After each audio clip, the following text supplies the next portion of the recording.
Hello mga ka-drafting! Welcome muli dito sa SmartWorks Skills Tutorials. Sa video natin ngayon, gagawa tayo ng roof plan sa AutoCAD.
Okay? So, meron ako ditong mga reference, step-by-step reference kung paano gawin ang ating roof plan. Okay? So, magsimula na tayo. Okay? So, bali ito yung ating floor plan at ito ay gagawa natin ng roof plan. Okay? So, copy lang natin. CO, enter. Okay? So, ito yung unang steps natin. Ayan. So, gagawa tayo ng outline sa ating floor plan. So, gagamit tayo dito ng polyline. PL. Bago pa pala, kailangan muna nating iset yung ating layer. dito sa roof plan. So, roof plan. Yan. Okay? Tapos, gagawa na tayo ng outline ng ating floor plan. So, command natin, PL, enter. Tapos, click lang natin yung ating outline ng ating floor plan. Yan.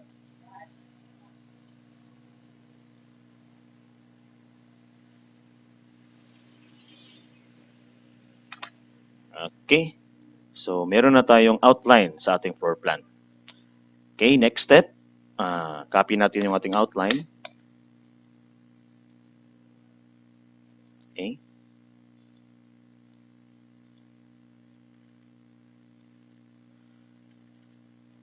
So, copy din natin yung ating mga grid lines at saka dimensions. Okay. CO.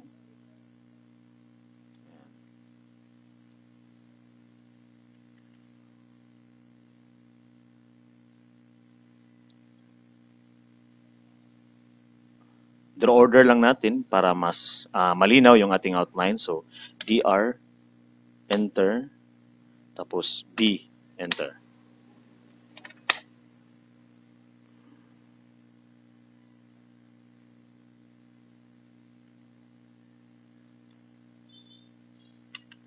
Kaya pala.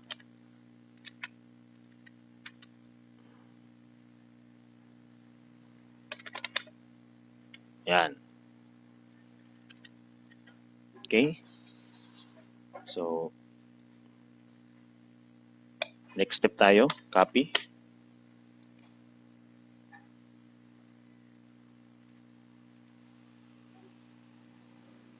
Okay. So, ang susunod na gagawin natin, i-offset natin yung ating floor plan na outline pa 600. Okay? Kasi yung minimum ng ating overhang is 600 to 1,000. Pwede ring 1,200. Okay? So, bali dito, 600 lang yung i-offset natin para sa ating roof plan. Enter. 600. Enter. Ayan. Okay? So, copy natin para sa next step.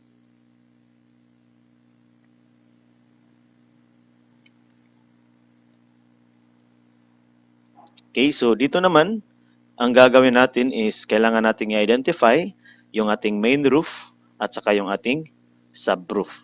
So yung main roof, ito yung pinakamalaking area kung saan natin gagawin yung ating roof design. So bali ito. At saka yung itong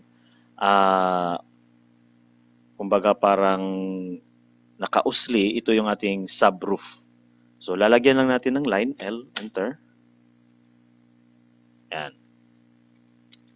So, ito yung ating main roof at saka ito yung ating subroof. Okay, so copy ulit natin.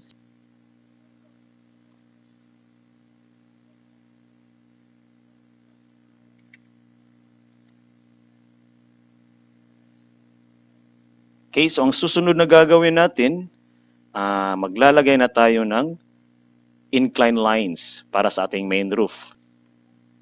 So, L, enter. Press click natin dito. Shift, angle, 45, enter. Yan. Okay. Tapos, gagawa natin ng ganitong line bawat corner ng ating main roof, gaya ng ating reference. So, mirror lang natin. Click, MI, enter. Tapos F8. Ayan. Tapos, trim natin, TR. Ayan. Tapos, copy, CO, enter. Ayan. Tapos, mirror ulit, MI, enter.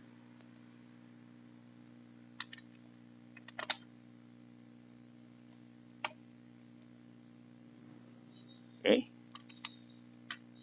So, meron na tayong incline lines para sa ating main roof. So, copy ulit natin para sa next step.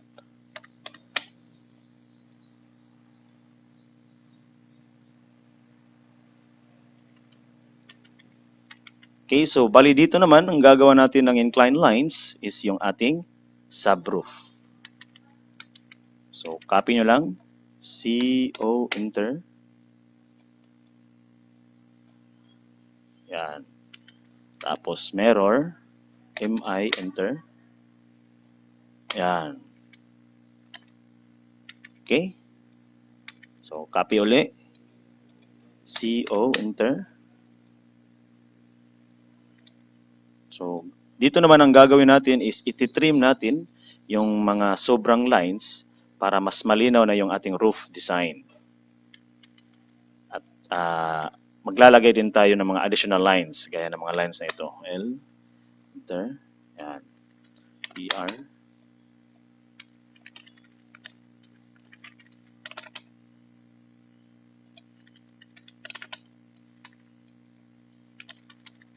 L, enter, PR, yan.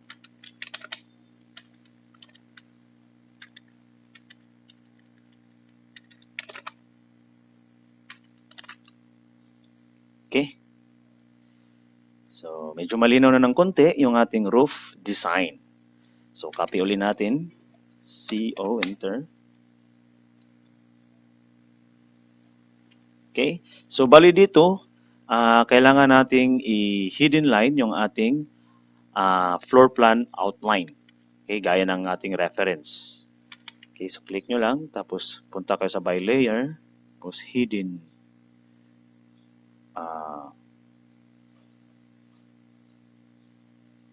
Hidden 2. Ayan. Okay, so medyo maliit yung ating scale, so kailangan nating lakihan para mas malinaw yung ating hidden lines. So, control 1. 50. 100.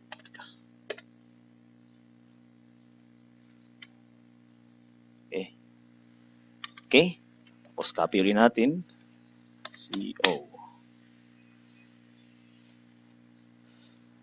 Okay, so dito naman, gagawa tayo ng ito, yung ating ridge rule. So, bali ang gagawin natin, i-offset lang natin itong line na ito into 300. 150, 150. Tapos, gagawa rin tayo ng hatch para sa ating roof material at saka itong ating slope indication, mga arrows. Okay? So, offset nyo lang. O, enter. 150. Yan.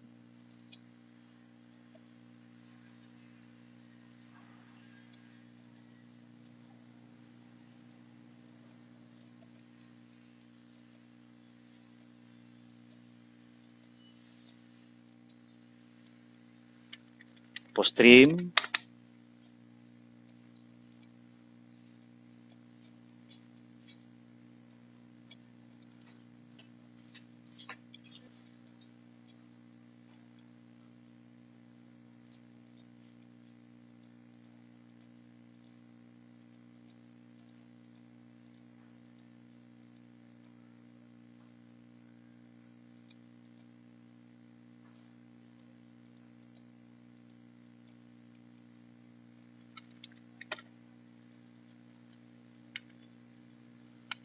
Okay, at saka gagawa din tayo ng gutter. Ang offset nito is 200.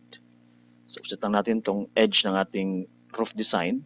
Offset 200. Ayan. Okay, so gagawa na tayo ng hatch. So, anong gagawin natin is maglalagay tayo ng polyline sa area ng ating i-hatch. So, gawin natin itong red para mas makikita nyo. PL, enter.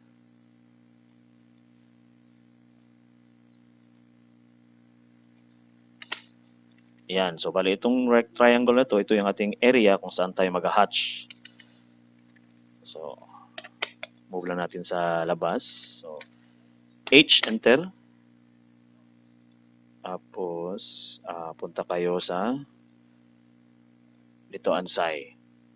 Okay, tapos ito, ANSI 132 o ANSI 32. Okay. Tapos ang scale gawin yung 30. Tapos add select objects. So select this one. Tapos enter. Okay? So ngayon ang gagawin nyo, i-edit nyo yung kanyang scale. I mean, kanyang rotation. Kasi para magkaganito. Okay? So,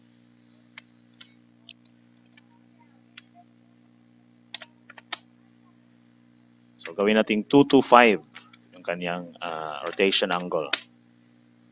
So, ang gagawin nyo pala is click nyo, tapos HE, meaning hatch edit, enter. Tapos 225, okay. Yan. Tapos highlight nyo, punta kayo sa layer ng 251. Yan.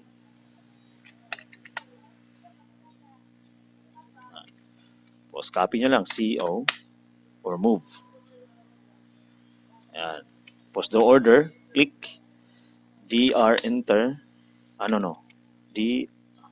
DR B enter. Yan. Okay? So, ganun lang. Uulit-ulitin nyo lang ang pag-hatch sa mga areas na ito. Ito, tsaka dito sa subroof. Okay? So, PL, enter.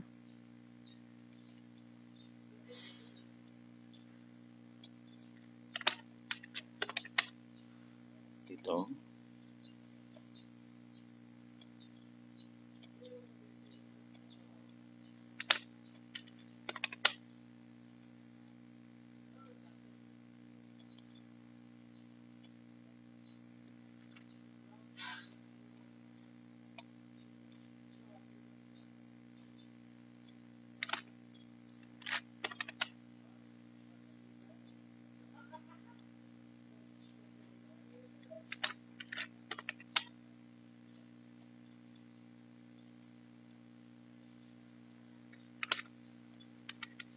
Yan.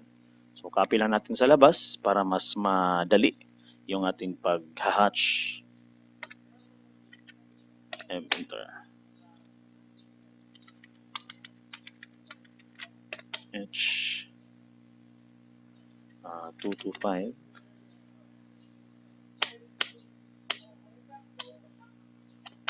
Yan. Tapos H. Tapos 135.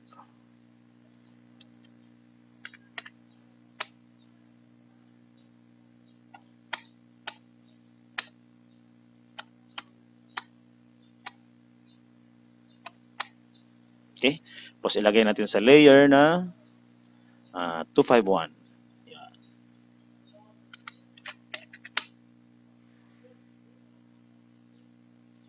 Kailangan din natin ilagay sa layer yung ating outline. Tapos M, enter.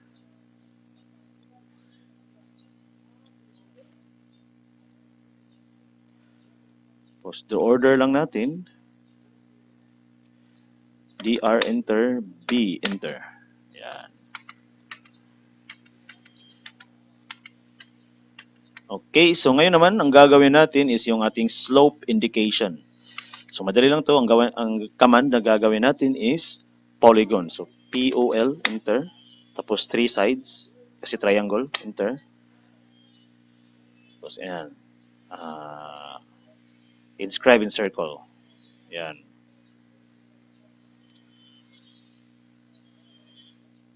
Yan.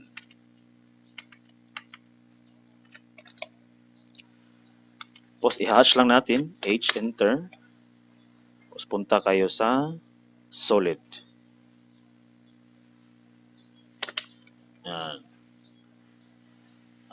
Yellow yung ating kulay. Okay?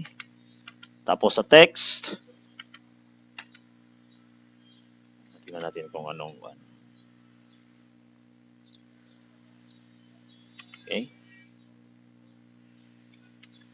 So, T, enter.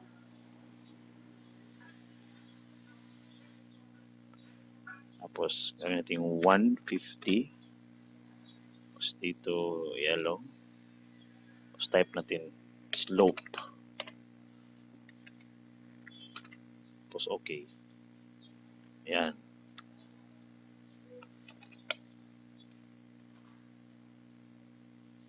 Okay. Tapos highlight natin enter. Yan natin dito. So ito yung indication kung saan magsuslope yung ating roof design. So yung arrow, pag ganun, papunta sa ibaba. Yan. Tapos meron nyo lang MI center line. Tapos F8 ortho. Yan. CO. Rotate nyo. RO enter. Yan. Tapos move.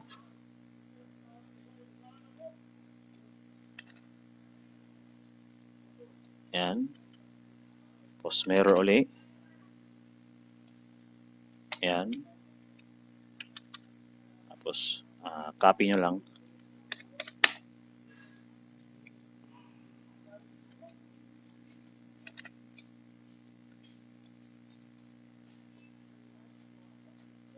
Okay, so copy din yung slope na text.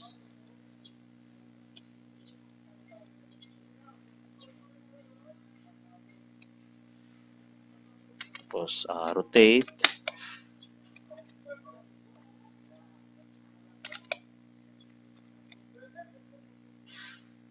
Yan.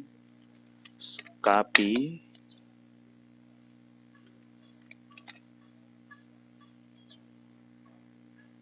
Okay. So, copy ulit natin para sa last step.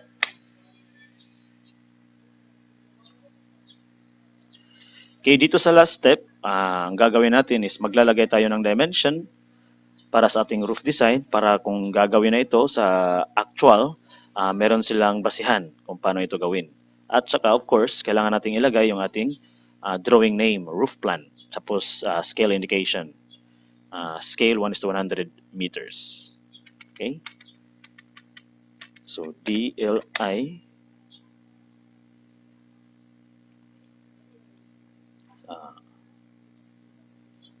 yan.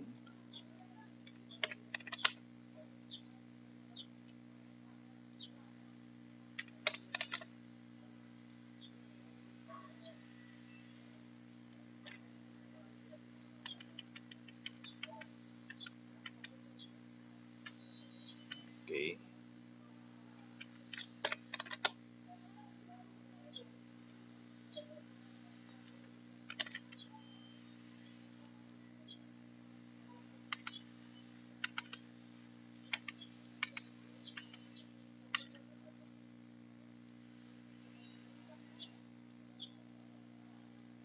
Yan.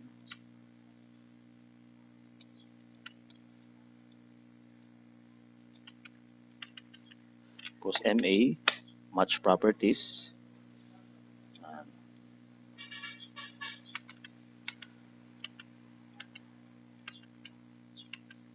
Ito, pwede nyo lang itong mirror. MI, enter. Yan.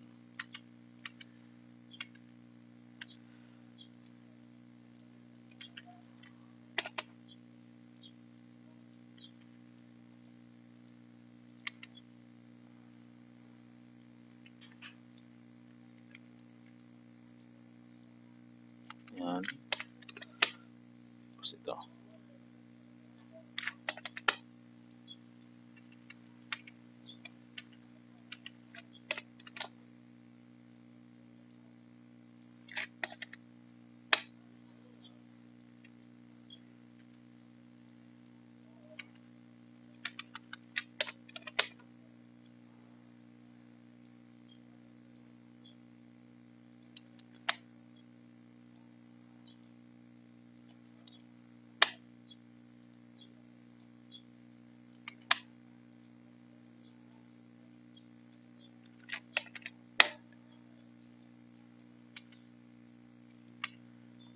Okay, so ngayon naman yung ating label.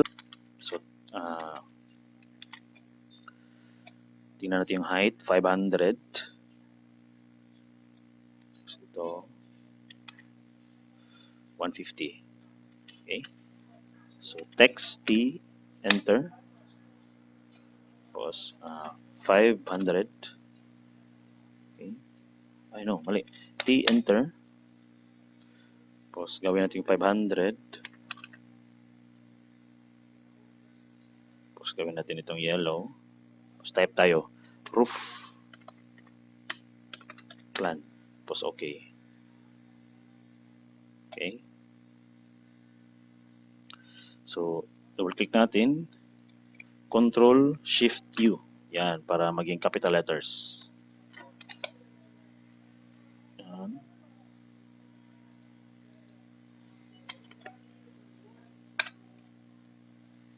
Tapos yung scale indication, T enter, 150. Tapos yellow. Scale 1:100 MTS. Okay.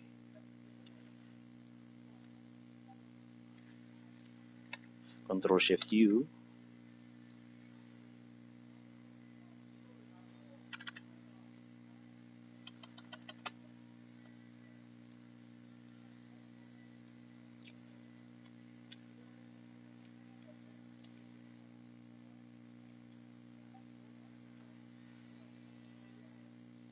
Yan.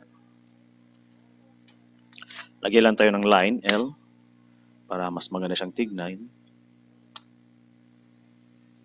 Tapos move natin yung ating scale indication. Yan.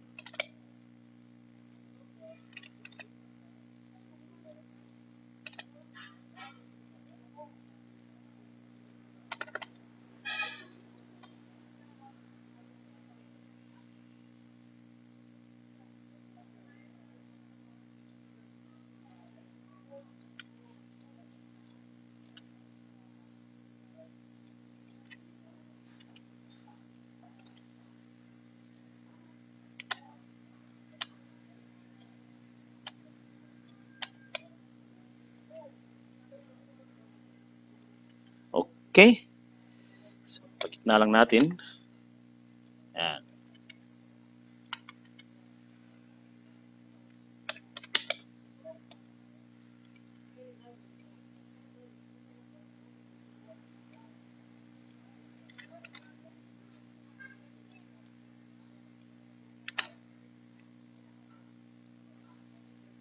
Okay.